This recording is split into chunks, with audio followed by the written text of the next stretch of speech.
Rekan-rekan mahasiswa semua, tayangan dalam video ini saya maksudkan sebagai tambahan materi dan khususnya untuk menggantikan tatap muka pada kuliah minggu kemarin yang tidak terlaksana.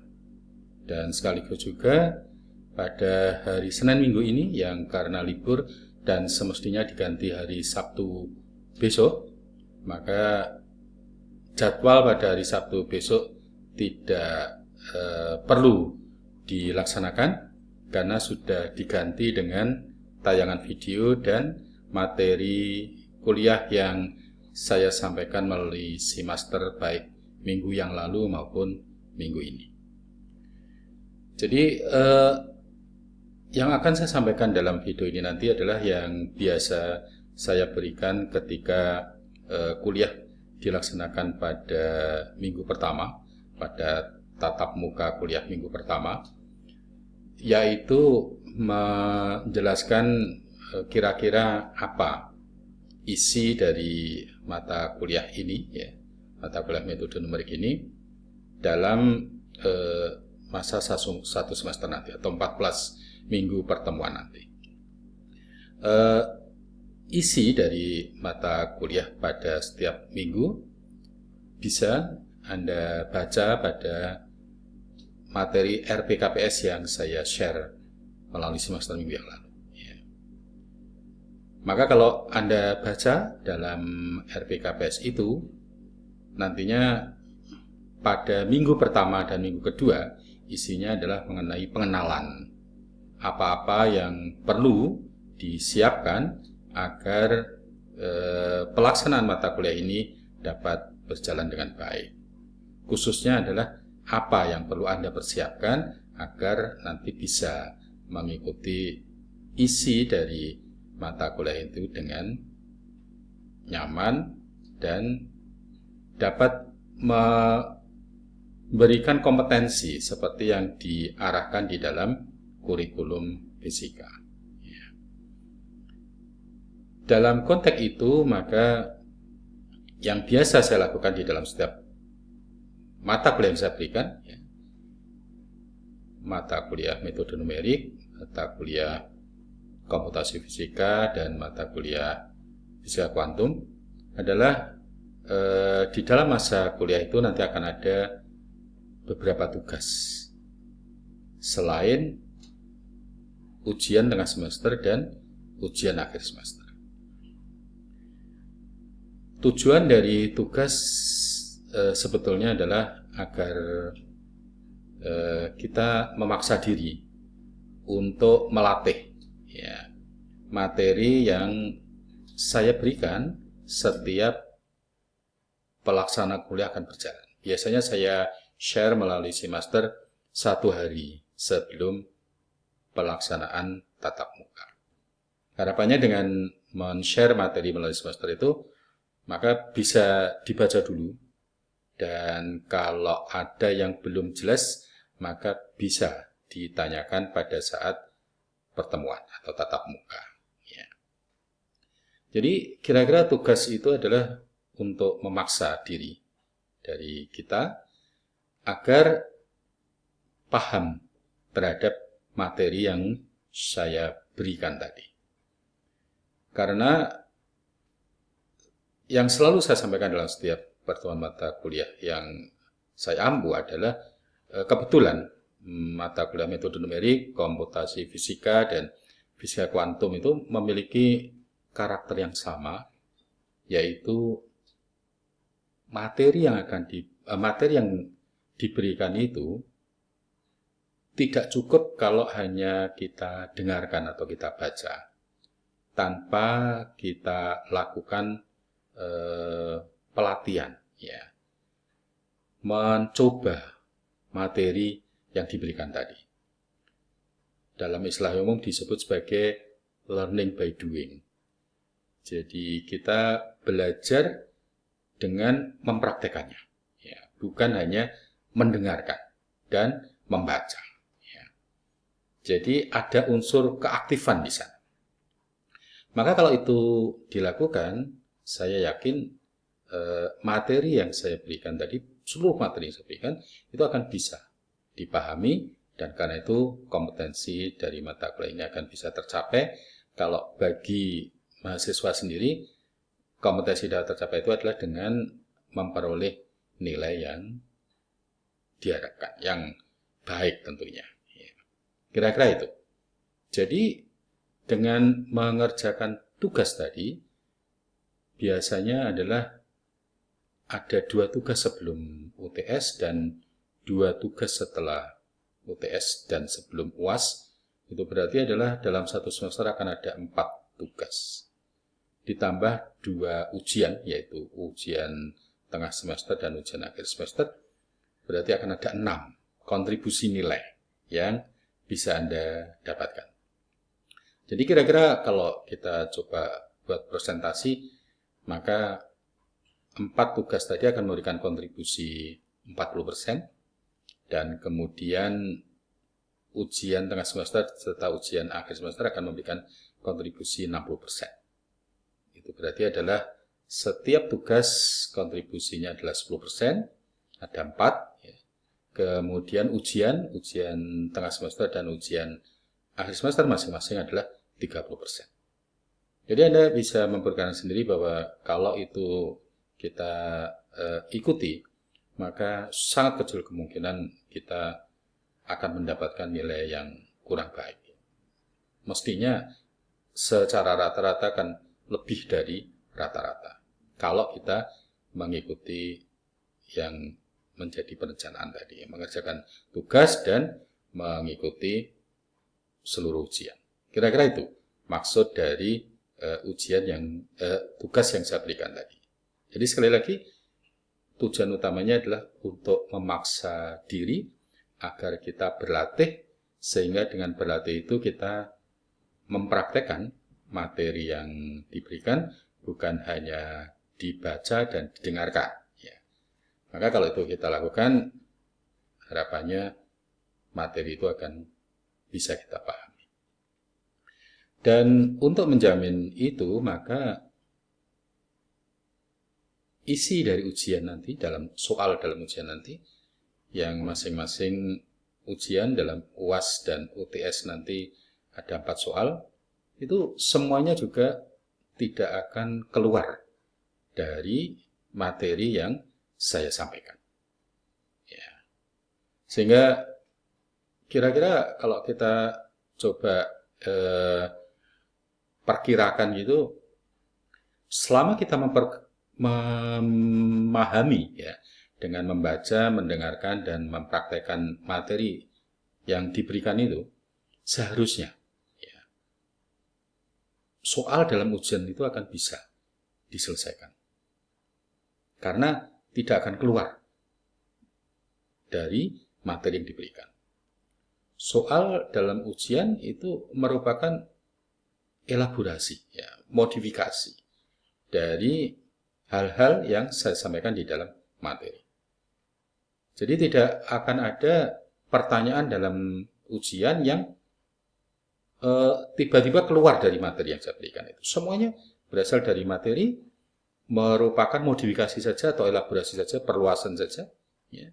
Sehingga selama kita membaca, memahami, melatih materi yang diberikan itu, semestinya ujian tengah semester maupun ujian akhir semester akan bisa kita kerjakan. Ya. Oleh karena itu biasanya saya tunjukkan dari pengalaman sebelumnya, mesti ada yang mendapatkan nilai sempurna atau 100 di dalam UTS maupun UAS. Ya.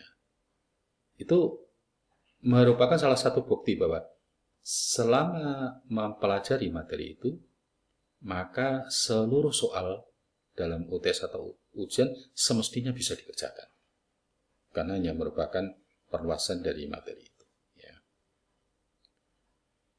Jadi minimal yang perlu kita lakukan adalah memahami materi yang diberikan. Syukur-syukur kalau kemudian kita punya interest yang lebih, ya, punya keinginan untuk mengetahui materi lebih dari yang diberikan dalam semester, maka kita bisa mencari berbagai bacaan tambahan melalui internet atau buku teks yang ada di perpustakaan.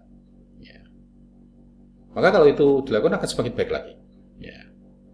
Semestinya akan semakin mudah mengerjakan tugas maupun UTS dan UAS tadi. Itu kira-kira yang biasanya saya sampaikan pada awal perkuliahan setiap materi yang saya ampu. Dan kalau sebaliknya, kalau kemudian kita sudah mendapat materi sama sekali tidak kita baca, maka saya yakin soal di dalam UTS maupun UAS tadi mesti tidak akan bisa dikerjakan. Ya. Karena tidak mungkin. Ya. Soal itu sudah dirancang agar dalam waktu 120 menit atau 2 jam ada 4 soal, berarti masing-masing soal adalah 30 menit. Maka kalau kita membaca soal itu hanya saat ketemu di waktu ujian itu, dan kemudian kita langsung memikirkan di situ juga, maka tidak mungkin akan bisa selesai dalam waktu 30 menit itu. Ini lagi-lagi juga pengalaman. Maka dapat kita tunjukkan dalam beberapa hasil UTS maupun UAS, setiap yang mendapatkan nilai kurang baik dalam ujian, beberapa soal tidak dikerjakan atau andaikan dikerjakan sama sekali melenceng, maka itu biasanya merupakan tanda-tanda tidak membaca materi yang diberikan tadi. Jadi ada 2 contoh ekstrim yang selalu kita bisa tunjukkan dalam contoh-contoh penyelesaian ujian beberapa semester atau beberapa tahun sebelumnya. Jadi dari pengalaman semacam itu, makanya saya selalu menyampaikan di awal ini, akan lebih baik kalau ingin mendapatkan nilai yang baik dan sekaligus itu menunjukkan bahwa kita memahami materi dalam kuliah ini, maka setiap diberikan materi kuliah di semester setiap minggu, saat pelaksanaan tatap muka akan dilakukan, maka kita baca dulu, kita pahami dulu, kalau tidak tahu ditanyakan saat kuliah, dan lagi-lagi itu dicoba, dipaksa diri untuk mempraktekannya. Maka kalau itu kita lakukan, mesti pelaksanaan tugas, ujian akan bisa kita selesaikan dengan baik. Itu kira-kira yang perlu saya sampaikan dalam pertemuan kuliah setiap mata kuliah yang sama. Kemudian yang saya akan coba sampaikan nanti adalah lalu kira-kira apa yang perlu kita persiapkan, karena tadi saya sampaikan materi dalam metode numerik, komputasi fisika, dan fisika kuantum itu akan lebih mudah kalau kita praktekkan, learning by doing. Maka apa kira-kira yang perlu kita siapkan agar kita bisa mempraktekkan itu? Dalam konteks mata kuliah metode numerik ini tentunya adalah komputer. Ya.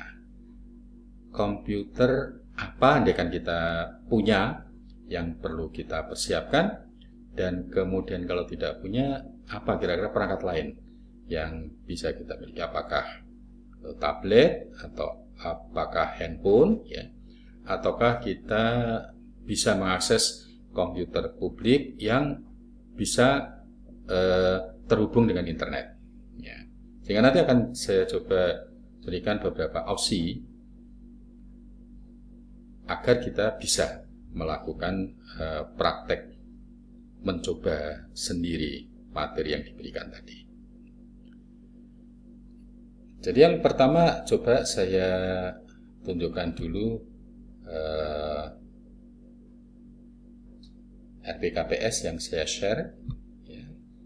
Saya share pada semester minggu yang lalu. Ya. Kalau Anda baca nanti kira-kira isinya akan semacam ini. Dan kemudian seperti saya sampaikan tadi, akan diakhiri oleh materi setiap minggu. Jadi kalau Coba kita lihat pada minggu pertama dan kedua ini isinya adalah pengantar metode numerik ya. Seperti yang saya sampaikan tadi, nanti akan saya tunjukkan kira-kira apa yang perlu kita persiapkan agar kita bisa mempraktekkan materi pengantar metode numerik, beberapa perangkat atau tools yang diperlukan ya. Kemudian penjelasan terkait representasi bilangan, diskretasi yang nanti akan saya berikan dalam materi kedua, share di semester, dan selanjutnya sampai pada minggu ke-14 nanti. Ini kira-kira yang bisa kita, paling tidak bisa kita jadikan panduan kalau umpamanya kita punya keinginan lebih sebelum materi itu disampaikan di semester, kemudian kita mencari sumber-sumber lain dulu agar nanti pada saat membaca semakin mudah, itu akan bisa kita lakukan dengan melihat atau membaca dari RPKPS ini. Itu yang saya share kemarin. Kemudian materi yang saya berikan kemarin itu kira-kira akan berisi ini ya. Dokumen pertama adalah RPKPS yang saya sampaikan tadi. Kemudian beberapa file lain pada umumnya terdiri atas dua jenis, yaitu file yang akhirannya PDF dan file yang akhirannya IPNB. Ya. Jadi sebagai contoh kemarin ada file mengenai pengantar Julia, PDF maupun IPNB, kemudian pengantar Python, PDF maupun IPNB, dan pengantar Markdown, PDF maupun IPNB. Yang akhiran PDF Anda sudah tahu bahwa itu bisa Anda baca ya dengan reader PDF ya, atau dengan browser apapun ya, sehingga Anda bisa mengetahui isi dari materi itu.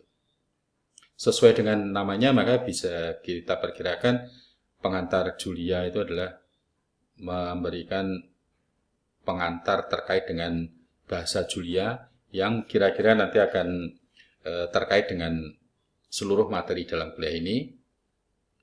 Kalau kita sebelumnya sudah paham mengenai bahasa yang lain, biasanya yang populer adalah Python, maka juga bisa Anda baca pada file yang kedua sebagai pengingat lagi mengenai pengantar Python. Dan nanti bisa dibandingkan antara kedua bahasa itu kira-kira apa perbedaannya dan apa kesamaannya. Kemudian yang ketiga adalah Markdown. Ini yang mungkin baru. Ya. Jadi nanti kalau Anda baca pada file pengantar Markdown, pengantar ringkas ya, maka Anda bisa paham kira-kira yang dimaksud Markdown itu adalah bagaimana kita bisa menulis suatu dokumen ya. Suatu dokumen itu biasanya terdiri atas beberapa penanda bahwa itu judul, subjudul, kemudian narasinya gitu. Agar memudahkan narasi kadang-kadang perlu dibuat italik, huruf miring, kemudian huruf tebal dan sebagainya. Maka kalau kita ingin menulis dokumen itu di dalam browser ya, internet, salah satu cara yang mudah adalah menggunakan apa yang disebut sebagai Markdown. Jadi di dalam file itu ditunjukkan bagaimana kita bisa menulis dalam browser, ya, apakah menggunakan Google Chrome, ataukah Microsoft Edge, atau Safari, dan sebagainya. Maka sebagai contoh kalau kita ingin menulis judul dari narasi itu, ya, sebagai awal dari dokumen kita, maka salah satu caranya adalah sebelum menulis judul itu, maka diberi tanda pagar. Maka setelah ada tanda pagar itu, seluruh yang kita tulis nanti otomatis dalam browser itu akan terlihat memiliki font yang besar, tebal, dan menjadi awal dari dokumen itu. Itu biasanya kita sebut sebagai judul dari dokumen. Jadi, kenapa saya berikan selain bahasa Python, Julia, dan Markdown? Karena kita nanti akan tahu bahwa saat materi saya berikan, dan juga tugas-tugas nanti saat dikumpulkan, harapannya adalah pada saat kita diminta mengerjakan tugas itu bukan hanya menjalankan program, tetapi sebelum program itu dijalankan semestinya akan ada narasi dulu agar yang mengkoreksi tugas kita itu bisa mudah untuk memahaminya. Seperti halnya kalau saya membuat materi, andaikan hanya saya berikan programnya saja, mesti akan sulit untuk dipahami maknanya. Tapi kalau sebelum itu diberikan narasinya dulu, maka kita bisa jadi paham bahwa maksud dari source code yang ada di bawah itu kira-kira kalau dikaitkan dengan narasi di atasnya itu terkait dengan ini dan seterusnya. Kira-kira itu. Ya. Sehingga nanti kita akan perlu untuk mempelajari itu, dan kalau itu bisa kita pelajari mumpung masih di awal ini, mudah-mudahan nanti saat ada tugas maka kita sudah siap untuk melakukan itu. Itu yang dimaksud dengan Markdown nanti. Kemudian kenapa saya berikan materi dalam bentuk Julia dan Python? Sekali lagi yang saya tekankan adalah di dalam konteks komputasi fisika, maka penggunaan bahasa apa yang kita pilih itu tidak menjadi soal. Kenapa saya menggunakan Python? Karena asumsinya adalah Python itu populer, mudah untuk dipelajari, dan boleh jadi Anda yang sedang mengambil kuliah ini sebelumnya sudah memahami bahasa itu. Sehingga saat mengambil kuliah ini maka tidak perlu lagi mempelajari sesuatu bahasa yang khusus untuk materi ini. Bahasa yang sudah kita pahami sebelumnya itu sudah cukup. Dan asumsinya itu adalah Python. Tetapi kemudian saya ingin tunjukkan juga bahwa kalau di dalam konteks komputasi atau scientific, sebetulnya bahasa yang lebih cocok, ya, itu pun sangat subjektif ya, artinya menurut saya bangsa gitu, itu ada alternatifnya yang disebut sebagai bahasa Julia. Ya. Kalau Anda lihat nanti di websitenya pengembang bahasa Julia, maka akan paham yang saya maksud tadi kenapa disebut sesuai dengan saintifik, karena Julia itu ketika dikembangkan oleh MIT, ya, suatu universitas terkenal di Amerika, Massachusetts Institute of Technology, itu memiliki fitur semudah Python, secepat C, dan kemudian selengkap MATLAB dan seterusnya. Jadi intinya kira-kira Julia itu ketika diciptakan ingin mengambil sisi-sisi positif dari setiap bahasa yang saat ini berkembang. Sehingga harapannya Julia itu akan lebih cocok dalam konteks saintifik. Tapi ini hanya rekomendasi pribadi saja. Kalau kita masih tetap nyaman dan suka dengan bahasa yang selama ini kita pahami juga nggak masalah. Yaitu ketika kita umpamanya sudah nyaman dengan bahasa Python, maka nggak masalah juga. Oleh karena itu, di dalam konteks kuliah metode numerik ini, khususnya pada awal-awal, biasanya saya berikan dua bahasa itu, agar Anda bisa membandingkan sendiri. Dan Anda akan memilih salah satu, maka benar-benar itu adalah pilihan preferensi Anda sendiri, bukan karena orang lain yang memaksa. Ya. Kira-kira itu.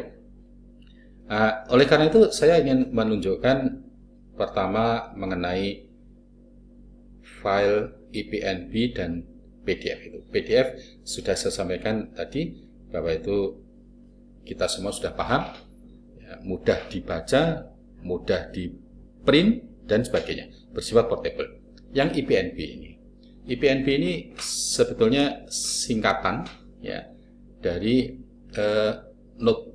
Python Notebook sebetulnya. Ya, jadi awalnya itu melekat pada distribusi Python, bahasa Python. Ya. Namanya adalah Jupyter. Ya.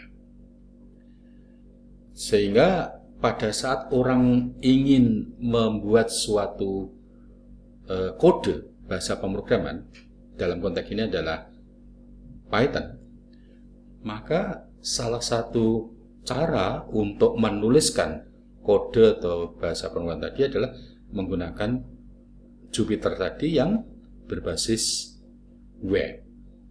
Kenapa web bukan bentuk-bentuk aplikasi yang lain? Karena pertimbangan orang adalah begini, ketika kita ingin membuat suatu kode atau bahasa pemrograman itu akan lebih baik kalau kita bisa melakukan itu dimanapun kita berada dan perangkat apapun yang kita hadapi. Andaikan itu dinyatakan dalam bentuk suatu aplikasi yang khusus, maka biasanya itu tergantung. Umumnya aplikasinya itu dalam Windows, sedangkan yang kita hadapi di depan meja kita adalah komputer Mac, maka nggak bisa dijalankan. Dan sebaliknya, ketika aplikasinya dalam Mac, ternyata kita hadapi dalam Linux juga nggak bisa. Tapi kalau itu berbasis browser, maka kita semua tahu bahwa browser itu bisa dijalankan di Mac, di Windows, Linux, dan dimanapun. Sehingga lebih fleksibel dan multiplatform. Ya. Jadi intinya adalah file yang berakhiran IPNB ini adalah file yang berisi kode atau source code, ya, bahasa pemrograman tertentu, dan kemudian kita tuliskan dan kita jalankan dalam browser. Apapun browser yang kita pilih. Sehingga lebih fleksibel. Awalnya memang saya sebut tadi Jupyter itu untuk Python, tapi beberapa orang terjemahkan bahwa Jupyter itu sebetulnya bukan hanya untuk Python, tetapi Jupyter itu Ju-nya itu adalah Julia, P-nya adalah Python, dan R-nya itu adalah bahasa R. Ada 3 bahasa yang cocok untuk platform ini, yaitu bahasa Julia, bahasa Python, dan bahasa R. Maka saya tunjukkan dulu bahwa kalau ini bentuk browser, maka kalau di Windows Anda bisa menggunakan Microsoft Edge, kalau di Mac maka menggunakan Safari seperti ini. Rekomendasi yang awal yang paling mudah, ya, andaikan kita tidak punya komputer, atau kalau punya komputer maka ada kesulitan untuk melakukan proses instalasi Python atau Julia dalam komputer kita, ya. Tapi nanti akan saya tunjukkan bahwa sebetulnya itu tidak sulit. Andaikan itu yang kita hadapi, atau kemudian kita tidak punya komputer sendiri, tetapi yang kita hadapi adalah tablet atau handphone, ya, sehingga yang bisa kita lakukan adalah hanya akses browsernya saja. Ketika kita dalam konteks semacam itu, maka untuk mempraktekkan materi-materi yang saya berikan tadi, yang akhirannya IPNB tadi, ya, dan juga ketika nanti akan mengerjakan tugas, ya, maka kita bisa memanggil yang disebut adalah Google Colab, ya, atau merupakan singkatan dari Google Collaboratory. Kalau kita coba klik kata kunci Google Colab, maka biasanya langsung diarahkan ke sini, ya. Welcome to Colab, ya, Google ini. Maka kalau kita klik, maka kita akan sampai pada bentuk semacam ini.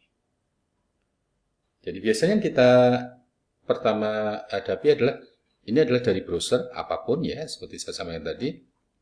Maka karena ini service, ya, layanan yang diberikan oleh Google agar siapapun yang bisa mengakses internet bisa menjalankan source code secara online, ya, apakah Julia, apakah Python, apakah bahasa R, maka service yang diberikan oleh Google tadi mempersyaratkan agar kita punya akun dulu Google. Dan untungnya dalam konteks kita di UGM ini, kita otomatis sejak menjadi mahasiswa ini sudah punya akun Google karena email kita terkait dengan email Google. Jadi tidak sulit, biasanya kita langsung masuk ke login dengan email kita, email Google kita, dan karena email Google kita itu tersambung dengan Google Drive, ya, maka asumsinya adalah kita sudah punya file-file yang akan kita buka di Google Colab ini. Jadi sebagai contoh, kalau saya ketik Google Drive ini, maka ini berisi file-file yang akhirannya IPNB tadi yang ada di Google Drive saya. Karena saya tadi masuk menggunakan akun email saya. Jadi Anda semua mestinya begitu. Tentunya kalau pertama kali masuk masih kosong. Sehingga itu berarti adalah kalau ingin mendemokan atau mempraktekkan materi yang saya berikan yang akhirannya IPNB tadi, maka yang perlu kita lakukan adalah pertama di-upload.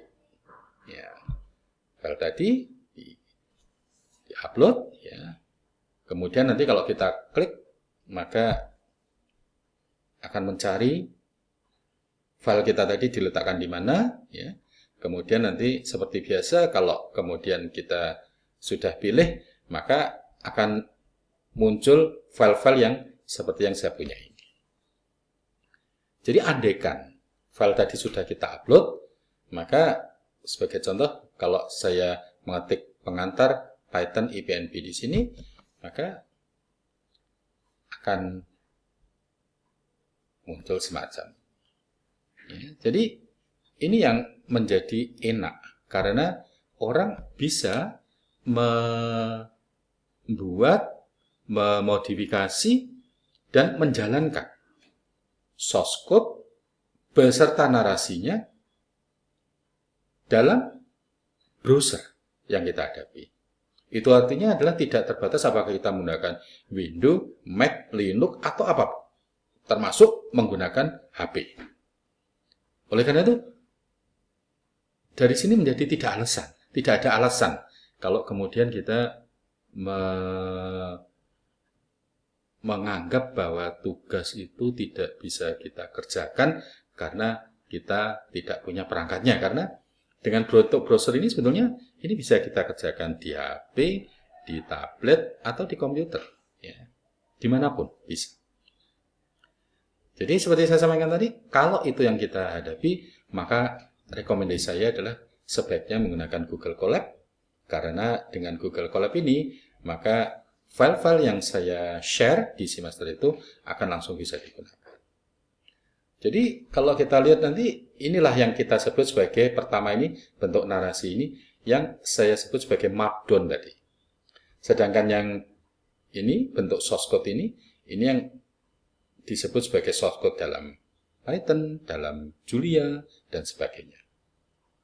Apa yang dimaksud dengan markdown? Coba ini, kalau saya coba klik 2 kali, bagian yang kelihatannya, coba Anda lihat, pertama judul, hurufnya tebal, kemudian fontnya lebih besar dibanding yang lain, sehingga mudah untuk dibaca, dan berikutnya adalah hanya huruf tebal saja, tapi fontnya lebih kecil, kemudian isinya adalah font yang biasa, tanpa huruf tebal. Ini kalau kita coba klik, 2 kali, maka terlihat ini. Seperti yang saya sampaikan tadi.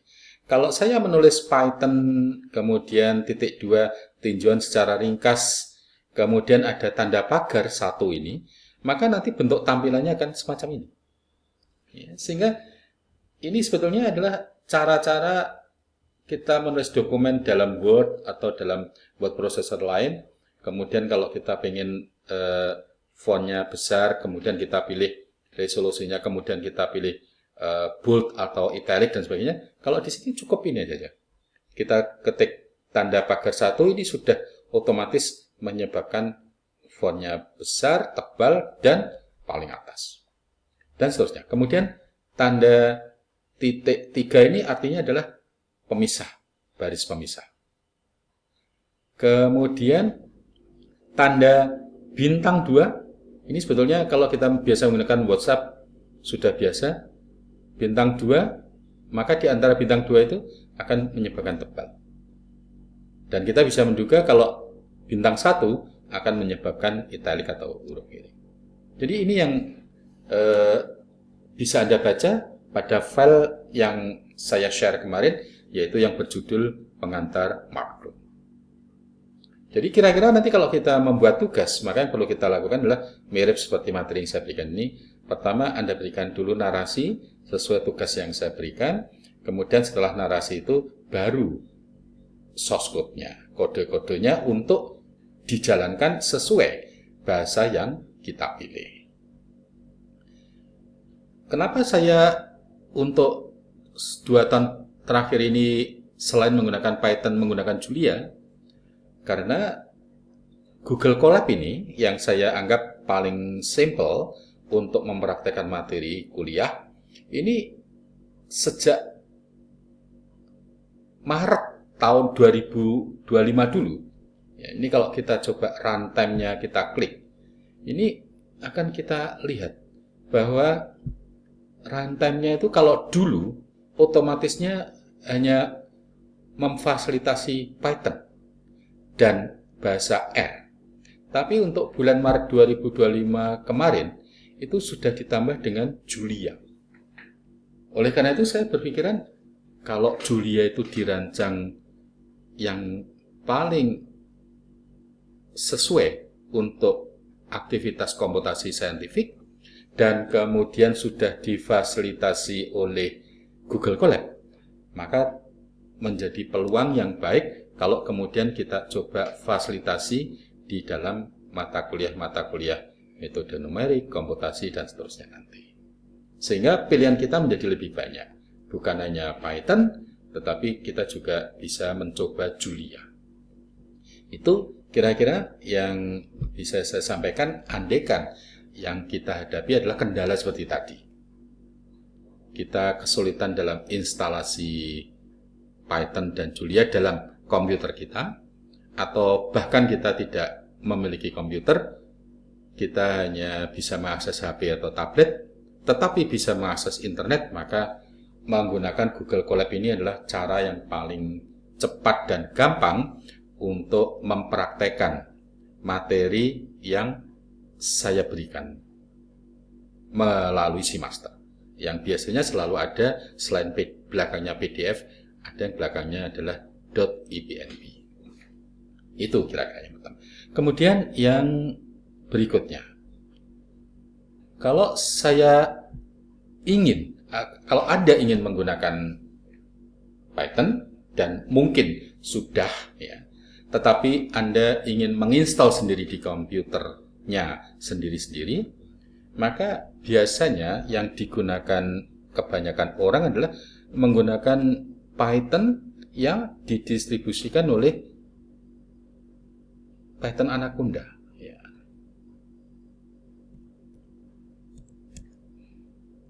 Kalau kita coba klik Anaconda Python, ya, maka akan diarahkan untuk mendownload Anaconda Distribution. Jadi intinya kalau kita coba baca di websitenya Anaconda, Anaconda ini adalah suatu service bagi orang-orang yang tertarik menggunakan Python, daripada setiap saat modul-modul itu install satu persatu dan dari sumber-sumber yang terpisah, maka Anaconda ini mengumpulkan semua itu, ya, sehingga sekali kita menginstal Anaconda ini, hampir semua modul yang dibutuhkan dalam penggunaan Python itu sudah tersedia, sehingga kita tidak perlu mencari dari berbagai sumber. Sebagai contoh ini, selain menginstal Python, maka menginstal Jupyter yang tadi bentuknya mirip seperti Google Colab tadi, dan beribu-ribu ya, paket-paket data science dan semuanya. Sehingga ini merupakan salah satu distribusi Python yang digunakan oleh banyak orang. Maka kalau Anda tertarik untuk menginstal di komputernya sendiri, maka kira-kira caranya adalah seperti ini. Masuk ke tadi website yang diberikan oleh Anaconda, dan sekarang ini proses instalasi suatu aplikasi itu tidak sulit, berbeda dengan beberapa tahun atau puluh tahun yang lalu. Sebagai contoh, yang sekarang ini kalau kita ingin menginstal Anaconda, maka kita tinggal ini download now ini, ya, kita get started. Maka biasanya nanti kalau kita coba klik, dia langsung tahu kita itu menggunakan platform apa. Kalau kita menggunakan Windows, maka kalau kita klik, otomatis dia nanti akan diarahkan untuk menginstal file Anaconda yang belakangnya exe. Kalau kita menggunakan Mac, maka diarahkan untuk file yang belakangnya dmg. Atau kalau kita menggunakan Linux, maka diarahkan untuk file yang belakangnya zip dan seterusnya. Jadi sangat simpel sekali. Biasanya dengan proses klik, ya, klik yes, yes dan sebagainya, itu sudah jalan. Maka kalau kita mencoba mengikuti arahan itu, maka di komputer kita nanti akan sudah terinstall Python dan berbagai tambahan package atau modul yang diinginkan. Sebagai contoh, yang nanti akan sering kita temui di dalam contoh-contoh materi kuliah saya adalah paket-paket NumPy, ya, paket-paket Matplotlib, ya, paket-paket SciPy dan sebagainya. Itu semua kalau kita menginstal Anaconda biasanya sudah langsung terinstall, sehingga mudah. Itu kalau kita menggunakan Python. Kalau kita ingin menginstal Julia, maka coba diketik kata kunci Julia, download, ya. Maka nanti akan diarahkan seperti tadi ke manual download dari bahasa Julia ini. Sehingga tinggal diklik nanti. Ya. Kalau kita menggunakan Windows, tinggal diklik di sini. Ya. Kalau kita menggunakan Mac, tinggal diklik di sini. Kalau menggunakan Linux, tinggal diklik di sini dan seterusnya. Lagi-lagi ya seperti tadi. Selama kita nanti mengikuti arahannya, klik yes, dan sebagainya, pada umumnya itu langsung terinstall di dalam komputer kita. Seperti yang saya singgung tadi, ya. Kenapa saya memilih Julia, mencoba memperkenalkan Julia? Karena kalau coba kita klik yang ini, Julia Programming Language, sebentar ya, ini. Nah, makanya di sini dijelaskan, kenapa Julia? Apa fiturnya? Maka nanti akan dijelaskan di sini bahwa Julia itu kalau dibandingkan dengan bahasa-bahasa lain, kira-kira adalah seperti itu. Dia mirip seperti Python, artinya mudah untuk dipelajari, tetapi juga secepat C, ya, semua orang setuju, ya, good performance, ya, mendekati C, dan kemudian juga mirip seperti sintak-sintak yang biasa digunakan orang ketika menyelesaikan masalah saintifik, tapi di dalam kebanyakan perusahaan komersial, yaitu menggunakan MATLAB. Sehingga itu yang menyebabkan kenapa Julia pada akhir-akhir ini semakin populer, ya, karena punya fitur-fitur baik yang dimiliki oleh beberapa bahasa sebelumnya. Itu kira-kira yang bisa saya sampaikan di dalam pertemuan pertama ini. Mudah-mudahan bisa membantu Anda dalam rangka untuk memudahkan mengikuti materi-materi yang diberikan di dalam kuliah metode numerik ini. Kira-kira saya cukupkan sekian dulu. Sekali lagi, untuk pengganti kuliah hari libur Senin kemarin yang seharusnya terjadwal Sabtu nanti, maka tidak perlu untuk hadir dan pada hari Sabtu itu, karena sudah saya ganti dalam beberapa materi yang saya share melalui semester, yaitu materi yang saya share minggu kemarin, kemudian melalui tayangan video ini, dan nanti saya share tambahan lagi melalui semester. Kira-kira itu saya cukupkan sekian. Terima kasih. Saya tutup dulu.